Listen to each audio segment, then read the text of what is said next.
some company invented a way to replace your watch clasp with like an attachment so you can put your smartwatch or your Apple Watch.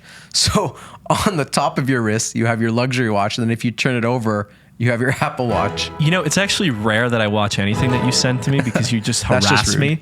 But I did see that and I thought it was super clever. And the most clever part about that for me was the opposite of what you just described, which is you can flip that thing so the Apple Watch is on top and the luxury watch is hidden underneath for security. So if you're going in the metro, and he's like, if you're in the metro in Paris or whatever and you don't want to get your arm cut off, flip it over. I love it. I really have like a love-hate for that thing. Like, I'm not sure if I want one desperately or if I just think it's the dumbest thing I've ever seen. I really don't know how I feel. Well, look, you know, it's for the people that just can't choose. You know, they have the Apple Watch or they wear the watch. You can't wear both. I risk it. I wear a Whoop on my right because it doesn't have any screen. It doesn't have any active data.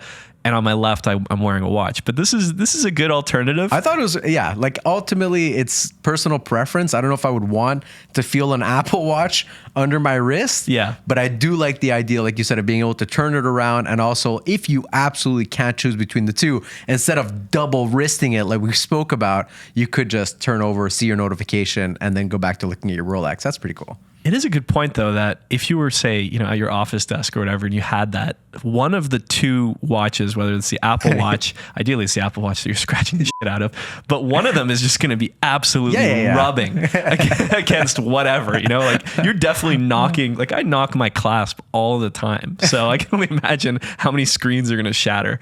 We might have just killed that product, to be honest. I don't know. I'm curious to see how well it sells.